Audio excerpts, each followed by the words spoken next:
Hello everyone, this is Anjali and welcome to my channel Learning Pillars, and today we'll continue Algebra of Vectors, which is chapter 23 of class 12th volume 2। और इससे पहले हमारे volume 2 के chapter हो चुके हैं complete, जिसमें differential equation, solution of differential equation, area of bounded region and definite integral, ये सब कंप्लीट हो चुका है। तो आप अगर इसमें से किसी भी चैप्टर में आपको कोई डाउट है then please watch the playlist for that particular chapter. So शुरू करते बिना टाइम वेस्ट करें, हमारा चैप्टर है आज का अलजेब्रा ऑफ वेक्टर्स। तो सबसे पहले इसमें हमारे पास एक क्वेश्चन आता है कि वेक्टर क्या होता है, वेक्टर में और स्केलर में क्या डिफरेंस है ना। जैसे आपने पढ़ा होगा कि जो क्वांटिटी होती है, कोई भी फिजिकल क्वांटिटी होती है तो दो टाइप की होती है, एक वेक्टर होता है और एक स्केलर होता है। सो वेक्टर में क्या होगा, वेक्टर में if a quantity has magnitude and direction both,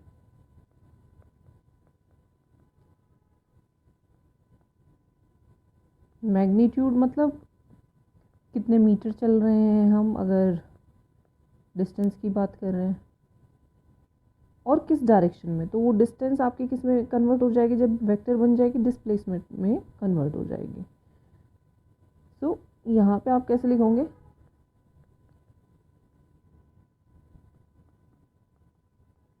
if a quantity has magnitude and direction both then it is called vector. Scalar में सिर्फ क्या होता है, मैग्नीट्यूड होता है।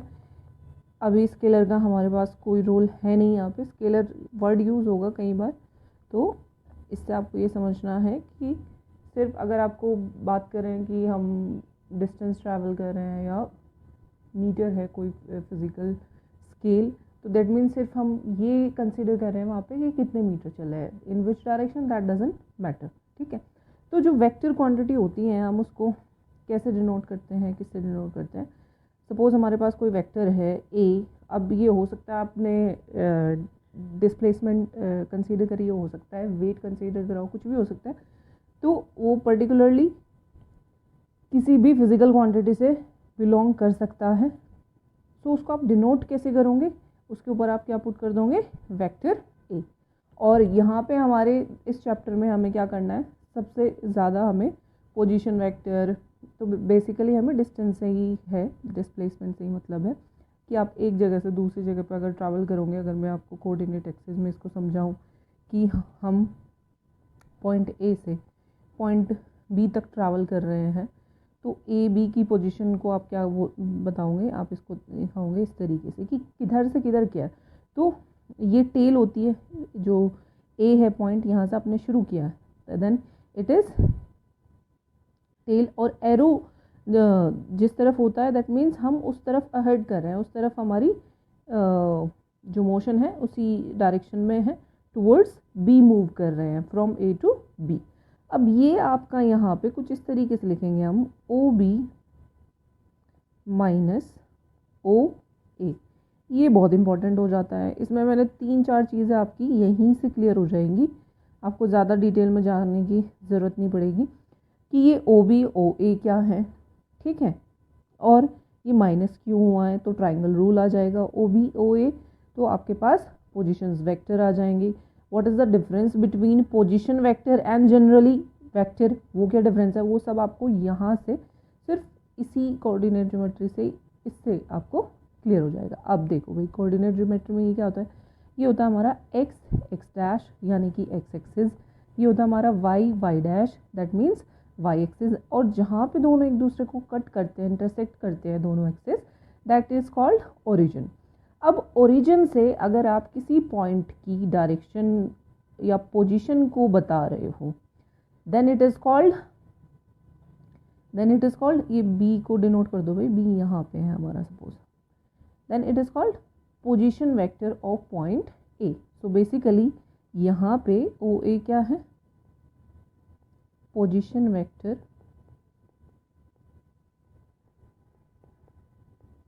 Of point A. यानी कि ये आपको क्या बताता है, पोजीशन बताता है ए की, ए कहाँ पे है। तो ए के पास अगर आपको जाना है, ए के पास आप कैसे जाओगे, या तो आप एक्स एक्सिस के अलोंग चलोगे या तो आप वाई एक्सिस के अलोंग चलोगे।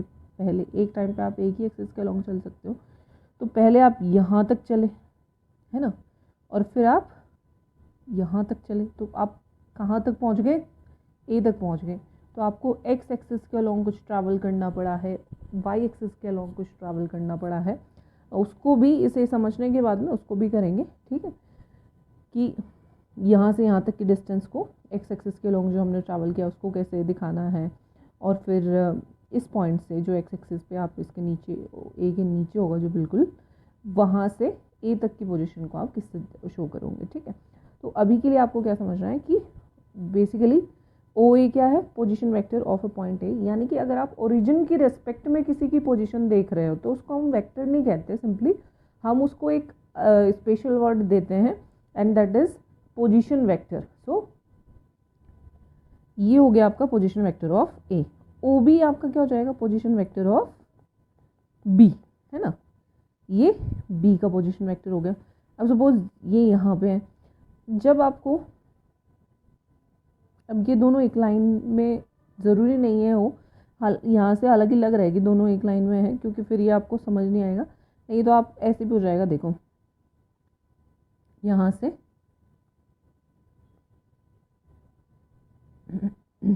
यहाँ तक एक लाइन में, दोनों को एक लाइन में करके भी दिखा देंगे, दोनों को अलग अलग पॉइंट में भी, जब ये कोलिनियर नहीं होंगे तभी भी करके दिखा देंगे। दोनों ही केस में ओ बी माइनस ओ ए होगा रिजल्टेंट हमारा। तो यहाँ पे आप देख सकते हो ए बी हम कैसे फाइंड आउट करेंगे, तो ए बी हम फाइंड आउट करने के लिए ओ से हमेशा ट्रैवल करना है, तो पहले आपने कितना ट्रैवल किया, इतना, यहाँ तक सिर्फ ये इतना, ये ट्रैवल किया which is O A, and यहाँ से यहाँ तक का यानी कि फ्रॉम ओ टू बी, ये पूरा पूरा आपका कितना हो जाएगा, ओ बी, ठीक है। तो ये आपका ओ बी और ये आपका ओ ए। तो अगर आप येलो पार्ट में से रेड पार्ट अगर आप माइनस करते हो या सीजर से कट कर देते हो, तो आपको पता है आपके पास कितना बचेगा, सिर्फ ये रीजन बचेगा which is called A B. तो यहाँ पे क्या हो गया, अगर आपको किसी पॉइंट का पोजीशन वेक्टर निकालना है, दो पॉइंट का पोजीशन वेक्टर निकालना है, तो आप हमेशा क्या करोगे, जो लास्ट में पॉइंट आता है, यानी कि जैसे ए बी था तो ये वाला, इसका पोजीशन वेक्टर माइनस पहले वाले पॉइंट का पोजीशन वेक्टर। अब अगर इन केस ये दोनों एक लाइन में ना हो, कोलिनियर ना हो, तब कैसे करेंगे, तो ट्रायंगल रूल जो मैंने आपको समझाया, ट्रायंगल रूल आ जाएगा ए बी। सो यहाँ से पोजीशन वेक्टर अगेन दोनों को शो करो विच आर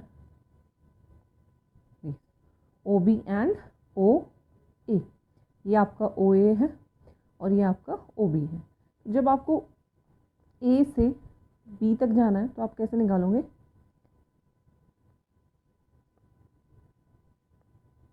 ये जो आपका येलो पार्ट है ये आपको क्या दे रहा है, this is A B, and आप इसको किस तरीके से निकाल सकते हो, ए बी को ट्राइंगल की तीन साइड से, ठीक है। सो ट्राइंगल की तीनों साइड से आप इसको निकाल सकते हो, A B is equals to, देखो भाई ए से बी तक जाने के आपके पास दो रास्ते हैं, एक तो ये है कि आप डायरेक्ट चले जाओ, जो आपका हो गया ए से बी, एक ये है आप पहले ए से जाओ इधर ऐसे माइनस, और फिर जाओ ऐसे, है ना, ए से ट्रैवल करना है ए टू बी। ये एरो आपको क्या इंडिकेट कर रहा है कि हमारी जो जर्नी है वो ए से शुरू होती है और बी पर ख़त्म होती है। तो आपको दोनों ही केस में क्या ए से शुरू करना है, एक तो आपको डायरेक्ट आ गया विच इज़ ए बी, और आप इनको इन टर्म्स ऑफ, मैंने आपको बताया कि फॉर्मूला लर्न कर लो, ओ बी माइनस ओ ए। तो क्यों आया ये फॉर्मूला, ये आया आपका ट्राइंगल रूल से, it is called triangle rule. तो ये कैसे आएगा आपका, आप ए से गए ओ की तरफ, ये हो गया A O and plus O B, तो आप ए बी को ऐसे लिख सकते हो ना, ए ओ प्लस ए बी। तो ये जर्नी आपकी क्या है, ए से बी तक पहुंच गए, दो रास्ते हैं आपके पास, है ना। देन ए ओ किसके इक्वल होता है, ए ओ इक्वल होता है माइनस ओ ए के प्लस, अरे ये ओ बी था भैया आपका, ए लिख रहे हैं, प्लस ओ बी। तो प्लस वाले को आपने पहले लिख दिया और माइनस वाले को बाद में लिख दिया। ये आपका क्या हो गया, ओ बी माइनस ओ ए। अच्छा, अब आपके पास एक और चीज़ आई कि अगर आपके पास कोई वेक्टर है, ठीक है, और वह वेक्टर क्या है, वेक्टर ए, अगर आप इसी के इक्वल या इसी वेक्टर की बात करते हो लेकिन उसकी डायरेक्शन को आप क्या कर देते हो, अपोजिट कर देते हो, इस बार एरो कुछ इस तरीके से लग जाता है, यूँ लग जाता है, then it is called minus A. तो ए ओ किस में कन्वर्ट हो गया, माइनस ओ ए लिखो, है ना, क्योंकि इसमें क्या हो गया, डायरेक्शन चेंज हो गई। तो ये आए आपके पोजीशन वेक्टर। अब यहीं से कुछ टाइप हो जाते हैं कि जीरो वेक्टर क्या होता है, यूनिट वेक्टर क्या होता है, क्योंकि हमने अभी बात करी थी इसी में, ये जो था आपका शुरुआत में, कि ये भी डिस्कस करेंगे जब आप एक्स एक्सिस पे और वाई एक्सिस पे जब आप मूव करते हो ये वाली पोजीशन में, तो ये किस तरीके से हम डिनोट करते हैं। तो ये इसके लिए हमें समझना पड़ेगा पहले यूनिट वेक्टर।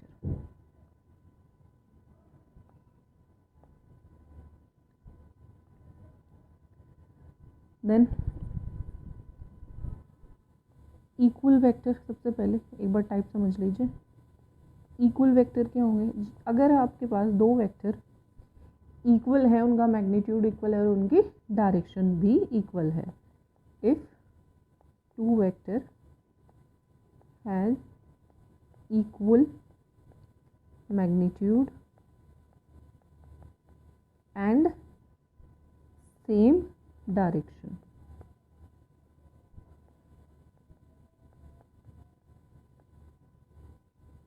ठीक है, तो उनको आप क्या, जीरो वेक्टर क्या होता है, जीरो वेक्टर और नल वेक्टर भी बोलते हैं इसको।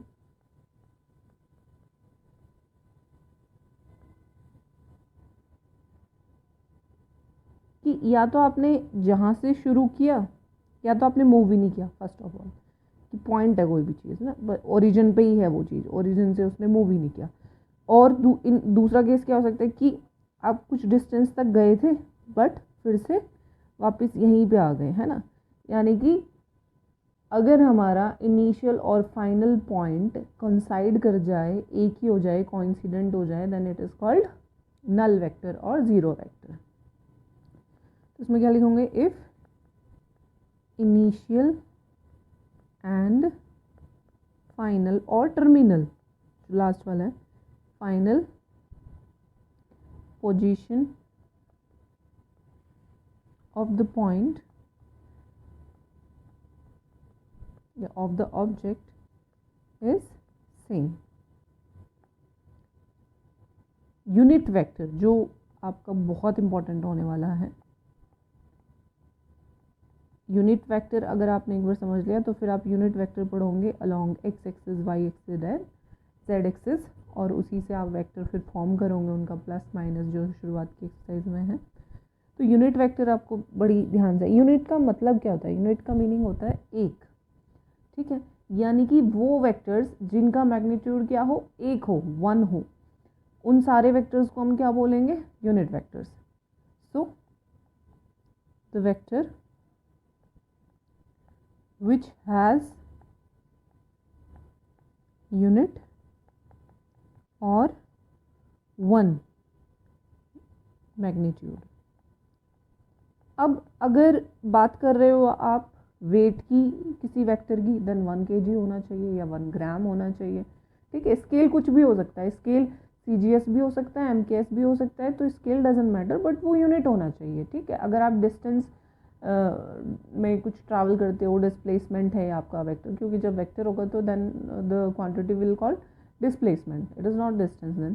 सो अगर आपका कुछ मूव कर रहे हो आप, देन इन दैट केस कितना डिस्टेंस ट्रैवल करेगा वेक्टर हमारा। अब हो सकता है हमने 1 सेंटीमीटर मूव किया है या 1 मिलीमीटर मूव किया है या 1 किलोमीटर मूव किया है, 1 मीटर मूव किया है, तो स्केल कुछ भी हो सकती है, बस वो 1 होना चाहिए, यूनिट होना चाहिए। एंड किस साइड होगा, कि नॉर्थ साइड होगा, साउथ साइड होगा, या फिर वेस्ट होगा, ईस्ट होगा, देन वो हम डिस्कस करेंगे एक्स वाई जेड 3 एक्सिस में हम किस तरीके से डिनोट करते हैं यूनिट वेक्टर को। तो यूनिट वेक्टर हम निकाल भी सकते हैं। Suppose if there is a vector A,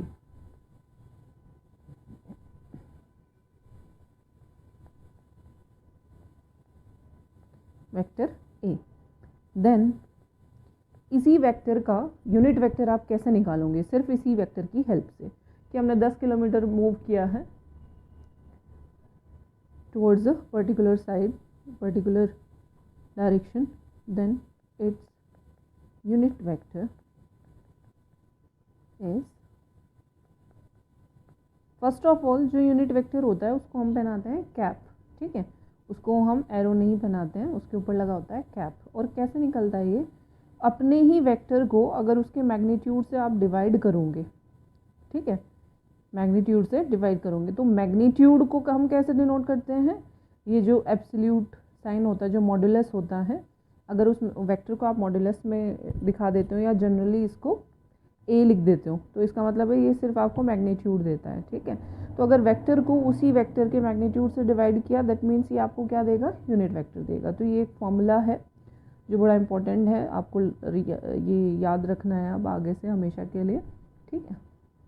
then it is called unit vector. और अब इससे बाद में हम डायरेक्ट बात करेंगे आई जे एंड के, उससे पहले कुछ ओरली है वो मैं आपको समझा देती हूँ। जैसे कुछ टर्म्स आती हैं like and unlike vector, collinear vector और को इनिशियल वेक्टर, को प्लेनर वेक्टर। तो आपको को का मतलब क्या होता है, जो एक जगह से, सेम जगह से शुरुआत हुई जिनकी, उसको आप क्या बोलोगे, को इनिशियल वेक्टर। अब वो किसी भी डायरेक्शन में हो सकते हैं, है ना। तो ये सब चीज़ें यहाँ पे आपको याद रखने की ज़रूरत नहीं पड़ेगी। आई थिंक ये आपको वर्ड ही उसका मीनिंग बता देता है कि को इनिशियल क्या होगा, जो एक जगह से जनरेट हो रहा है। को प्लेनर क्या होगा, जो एक प्लेन में, ये चारों पांचों आपको क्या है, एक ही प्लेन में है, तो ये को प्लेनर हो गए। को लीनियर यानी कि एक लाइन में है, सपोज यहाँ से यहाँ तक एक वेक्टर ए है, यहाँ से यहाँ तक कोई वेक्टर बी है, तो ये सब क्या हो गए, को लीनियर हो गए, एक ही लाइन में हो गए, है ना। या को और पैरेलल, ज़रूरी नहीं है कि भाई एक इसमें ये पैरेलल हो जाते हैं अगर अलग अलग लाइन में है तो, ठीक है। निगेटिव वेक्टर, निगेटिव हमने अभी पढ़ा है, अगर डायरेक्शन को उल्टा कर दे तो वो क्या हो जाता है, निगेटिव वेक्टर हो जाता है, माइनस हो जाता है, यानी कि P Q is equal to negative vector. एक बार आपको बता देते हैं, जब डायरेक्शन उल्टी हो जाती है, बट इसको लिखते कैसे हैं वो ज़रूर समझा देते हैं। पी क्यू यानी कि जब आप शुरुआत कर रहे हो चलना पी से क्यू की तरफ, is equals to Q P नहीं होता है ना। यानी कि अगर मैं यहीं पे बात करूं कि ये मेरे पास ये वेक्टर है, ये पी है, ये क्यू है, तो देखा जाए तो मैग्नीट्यूड में तो सेम है भाई, यहाँ से यहाँ तक हम सेम अमाउंट में ही तो चलेंगे। अगर ये 2 मीटर है, 2 सेंटीमीटर है, तो पी से क्यू भी 2 ही सेंटीमीटर रहेगा, क्यू से पी भी 2 ही सेंटीमीटर रहेगा, लेकिन डायरेक्शन अपोजिट हो गई। तो डायरेक्शन अपोजिट हो गई तो क्या हो गया, माइनस क्यू पी हो गया, ठीक है। तो ये बहुत आसान सी चीज़ें हैं, आई थिंक ये आपको सभी को खुद से आ जाएंगी समझ में। अब हम बात करते हैं unit vectors along X axis, Y axis and Z axis.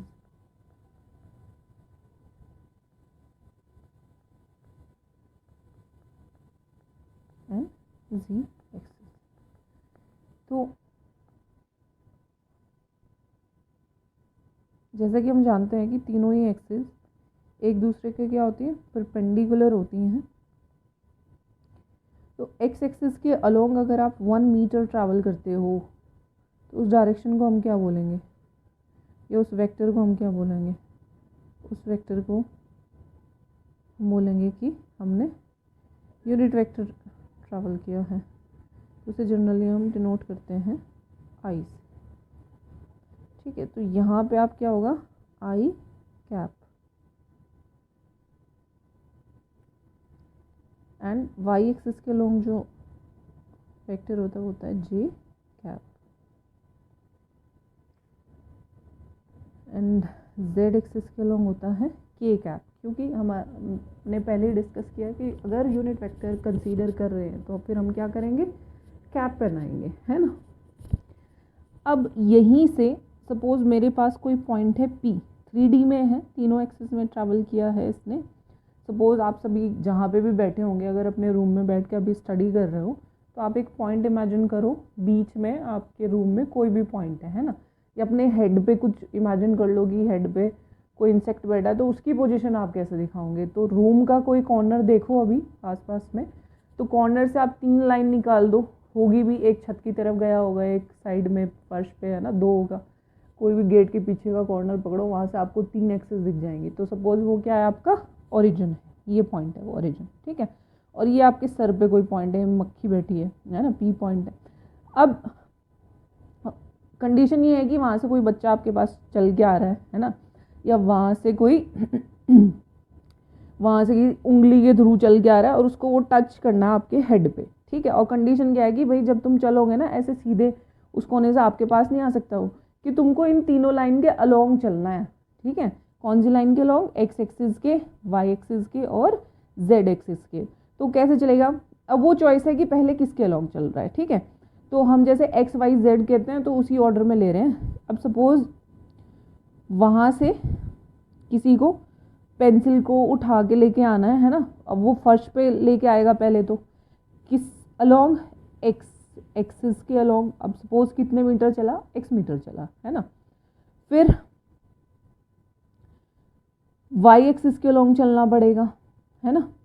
Then फिर z, अब उसको उठानी भी तो पड़ेगी, आपके पास तो पहुंच गया, लेकिन सर पे पहुंचाने के लिए उसको ऊपर हवा में भी तो उठाना पड़ेगा, यानी कि उसको वर्टिकली भी चलना पड़ेगा, z एक्सिस के अलोंग भी चलना पड़ेगा। और कितना चला है, इतने अमाउंट में चला है, z जो एक्स वाई z जो आपने इसके पॉइंट कंसीडर करे है, p की वैल्यू है।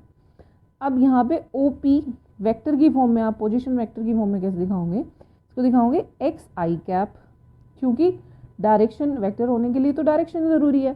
तो x तो चला था, वो कौन सा पॉइंट है जो आपको बताएगा कि ये x एक्सिस के अलोंग चला है, वो आई कैप जब x के साथ लग जाएगा, मल्टीप्लाई हो जाएगा। और सबसे बड़ी बात, आई कैप को बाद में लिखते हैं, एक्स वाई जेड जो मैग्नीट्यूड होता है उसको शुरुआत में लिखते हैं, ठीक है।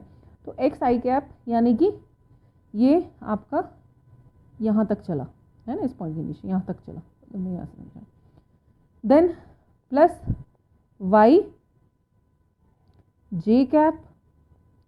अब ये ऐसे 3D में होगा तो भाई ऐसे यूं कुछ दूर होगा ना, ये है ना, इतना चला।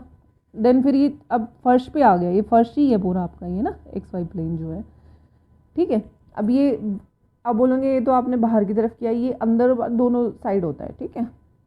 अब वाई जे कैप, अब दैट डिपेंड्स कि अगर मैंने ये बाहर की तरफ जे कैप लिया तो अंदर की तरफ माइनस हो जाएगा, है ना। अगर मुझे इसके अपोजिट डायरेक्शन में चलना पड़ेगा तो मैं यहाँ पे माइनस कर दूँगी, यहाँ पे माइनस कर दूँगी फिर मैं इसको, ठीक है। तो ये हो जाएगा वाई जे कैप प्लस, अब उसको ऊपर भी जाना है, हवा में भी तो उठना है ना, इसके नीचे इस तरीके से यहाँ पे, फिर यहाँ पे इस पॉइंट पे पहुँच जाएगा यहाँ से।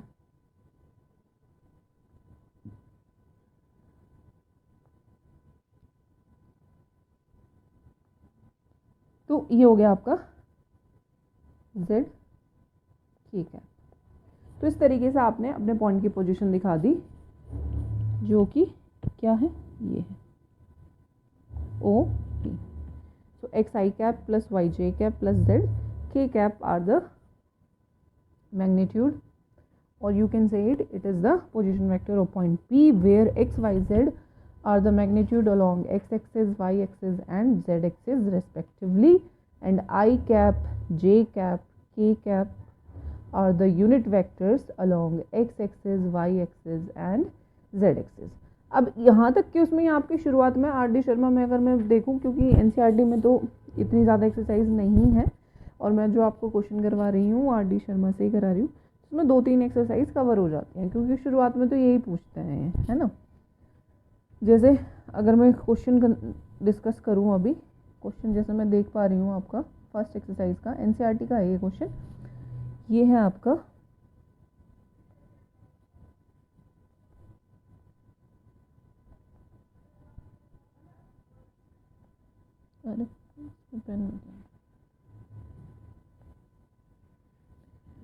तो क्वेश्चन है आपका आर डी शर्मा में, तो ये क्वेश्चन 1 का फर्स्ट पार्ट ही है। A displacement of 40 kilometre 30 east of north,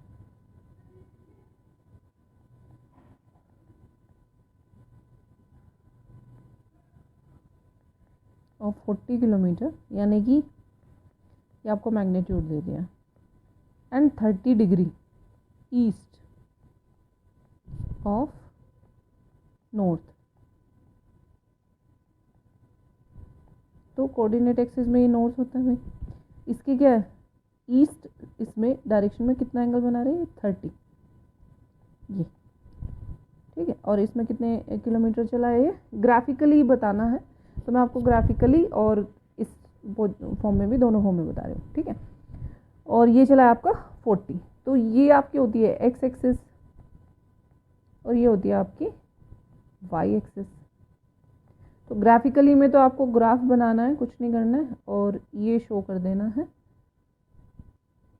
और ये है आपका 40 kilometre, while this angle is 30 degree, ठीक है। तो ये आपका ग्राफिकली शो हो जाएगा, ये नॉर्थ है, ये ईस्ट है, एंड दिस इज 60, सॉरी, क्योंकि वो नॉर्थ से बोल रहा है कि नॉर्थ से 30 डिग्री ईस्ट ऑफ नॉर्थ, ठीक है, नॉर्थ डायरेक्शन के 30 डिग्री में। तो ये टोटल 90 होता है, अगर ये 30 है तो ये 60 है, तो किसी को भी शो कर देना, दैट इज योर चॉइस। अब अगर आप इस पॉइंट को P मान रहे हो, यहाँ तक 40 है किलोमीटर है, देन OP को आप शो करना चाह रहे हो कि OP कितना होगा, तो OP आपका हो जाएगा x i cap plus y j cap, क्योंकि आपको यहाँ पे इंडिपेंडेंटली नहीं पता है कि x एक्सिस के अलोंग हमने कितना ट्रैवल किया है और y एक्सिस के अलोंग यानी कि नॉर्थ डायरेक्शन में हमने स्ट्रेट कितना मूव किया है। हमें जो पता है वो क्या है, वो है square root of X square plus Y square, जो कि रिजल्टेंट होता है, ठीक है। हमें पता है 40 किलोमीटर जो है आपका वो है ये X square plus Y square. अगर मैं यहाँ पे बात करूँ एडिशनल सी हो जाएगी यहाँ पे चीज़, लेकिन हाँ यूज़ ज़रूर होगी अभी आगे की एक्सरसाइज में। कैसे भाई, आप यहाँ से पाइथागोरस थ्योरम भी लगा सकते हो। ये आपका क्या है, आपको जो 40 किलोमीटर है गिवन, वो हाइपोटेनियस है। यहाँ से आप डॉटेड लाइन में अगर बात करो तो ये दोनों चीज़ ये देख सकते हो कि ये एक्स होता है, ये वाई होता है। Then hypotenuse square is equal to क्या हो जाएगा, base square plus perpendicular square. तो हाइपोटेनियस किसके इक्वल हो जाता है, square root of base square plus perpendicular square. तो ये जो 40 है वो आपको हाइपोटेनियस गिवन है, यानी कि 40 जो है यहाँ पे root X square plus Y square है ना। तो ये सारी चीज़ें हैं, तो आपको ये ग्राफिकली ही रिप्रेजेंट करना था यहाँ पे, और कुछ नहीं करना है इसमें, ठीक है भाई। अब इस टाइप के क्वेश्चन आते नहीं है एग्ज़ाम में, सिर्फ ये क्लियर करने के लिए था। अब इससे बाद में जो हमने ट्रायंगल रूल किया था उसी को आपकी बुक में पैरेललोग्राम रूल और ट्रायंगल रूल दोनों समझाए हैं, तो दोनों देख लेते हैं, ठीक है भाई। यह है parallelogram law of addition of vector, ये हेडिंग है आपकी नहीं।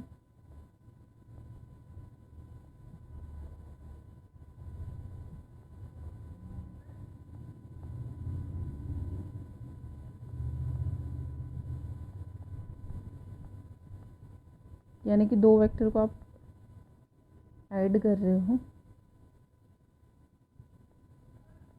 और जहाँ पे जो दो वेक्टर हैं वो कैसे दिए हैं, वो आपको दिए हैं पैरेलल टू द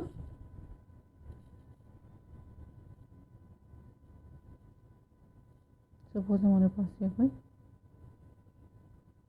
पैरेललोग्राम है, तो आपको दो वेक्टर दिए, सपोज ये वेक्टर ए है और ये वेक्टर हमारा बी है।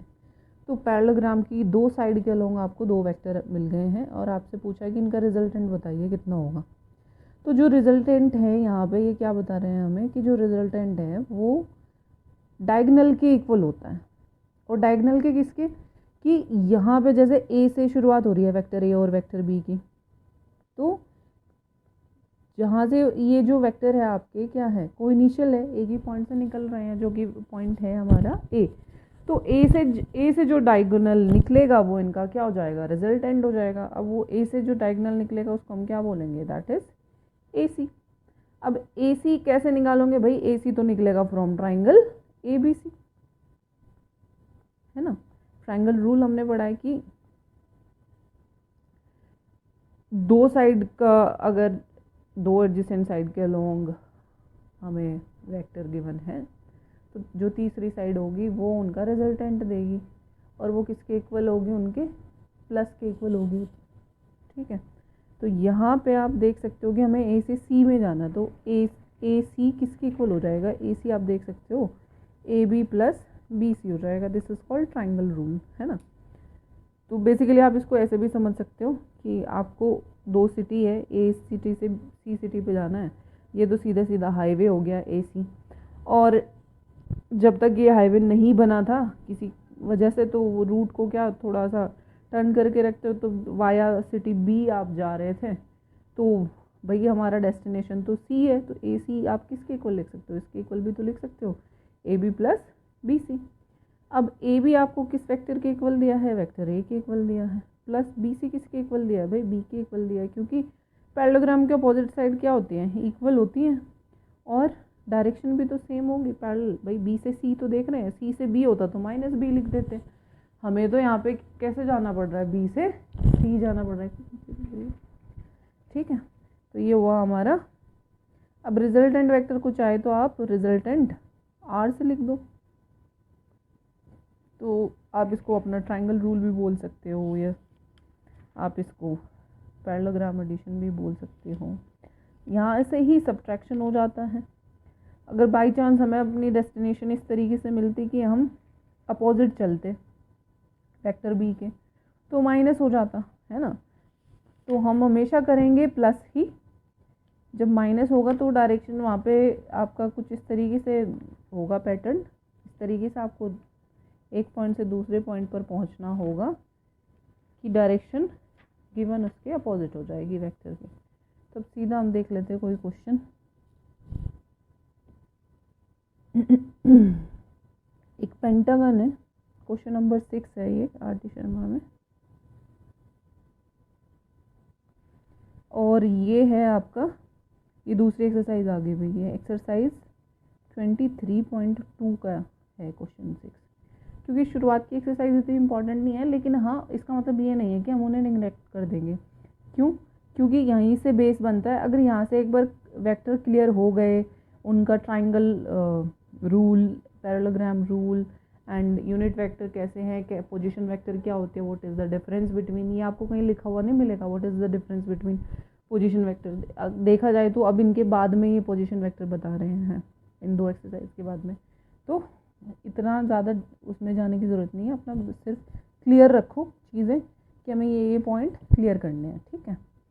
अब जैसे क्वेश्चन 6 है, क्वेश्चन दिया है इन्होंने A B C D E is a pentagon.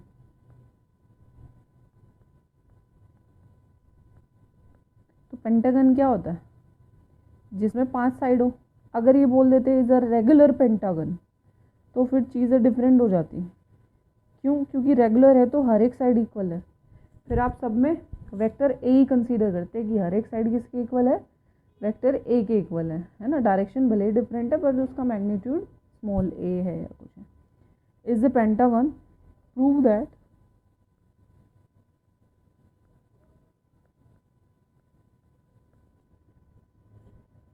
दो पार्ट हैं इसके। फर्स्ट पार्ट में दिया है A B plus B C plus C D plus D E, और ये लास्ट क्वेश्चन रखते हैं, फिर इसके बाद हम कल करेंगे, ठीक है। आई थिंक आज के लिए इतना काफ़ी है। एक पार्ट आपको करना है इसका, एक पार्ट मैं आपको करा के देती हूँ। A B plus A E plus B C plus D C plus E D plus A C. Is equals to 3AC। ठीक है जी, बड़ा अच्छा सा क्वेश्चन है। तो करते हैं क्वेश्चन भाई। सबसे पहले तो हमें पेंटागन बनाना है।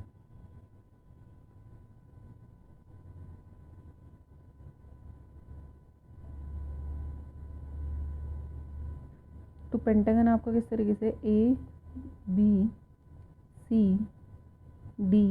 And E। ठीक है भाई, अब आप देखो कैसे कैसे आपको प्रूव करना है। फर्स्ट पार्ट का सॉल्यूशन कर रहे हैं। फर्स्ट पार्ट में है AB, तो एरो ऐसे लगाएंगे, plus BC plus CD plus DE plus EA is equals to 0। अब देख भी रहे हो इज इक्वल्स टू 0 क्यों आया। इज इक्वल्स टू 0 इसलिए आया क्योंकि जो इनिशियल और फाइनल टर्मिनल जो पॉइंट है आपका वो क्या हो गया, सेम हो गया। तो जहाँ से चले थे वहीं आ गए, तो इज इक्वल्स टू क्या हो जाएगा आपका, 0 हो जाएगा, है ना। और इसको हम थ्योरी में ही लिखेंगे। It is equals to 0। भाई ये इट इज़ में पूरा उतार लेना, AB plus BC to 0 because the initial and final point are same। ठीक है, तो इसलिए क्या हो गया, 0 हो गया। अब दूसरा पार्ट जो है आपका, दूसरे पार्ट में है क्वेश्चन नंबर 2 में, क्वेश्चन नंबर 2 तो नहीं, इसी का पार्ट है। AB प्लस AE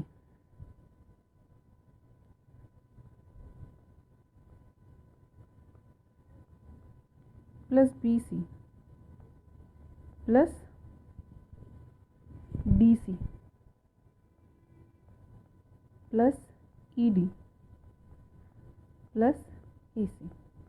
तो इस AC को तो हम ऐसे रखते हैं क्योंकि इज इक्वल्स टू 3AC करना है। इसको अगर आप देखो तो ये क्या आ जाएगा,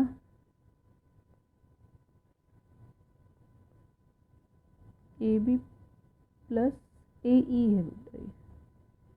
तो मैंने इन दोनों को इकट्ठा किया, फर्स्ट को और थर्ड को, और बाकी सबको ऐसे ही उतार दिया अभी के लिए।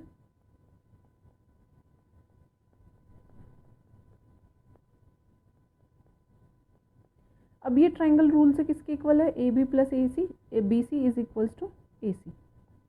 आप इसको इससे ज्वाइन करा दो जरा। And AC plus DC, now अभी क्या हो गया, ये AC plus DC is equals to क्या हो जाएगा, AE। अब दूसरी चीज़ है, देखो जो AC के इक्वल हो, DA है इसमें कहीं नहीं है। आगे मेरे पास ये AC हो जाए, ये देखना है अभी हमें। AE ये रहा, AE प्लस DC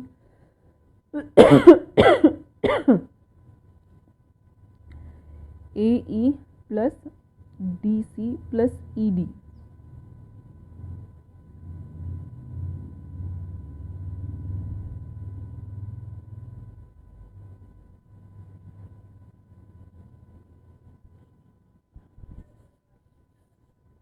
इन दोनों को भी आप ज्वाइन करके छोड़ दो, A से D को।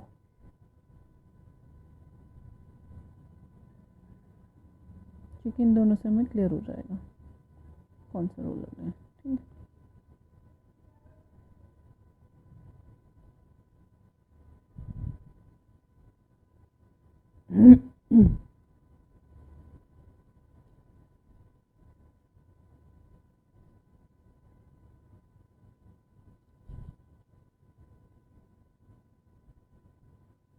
AC का एरो इस तरीके से लगेगा,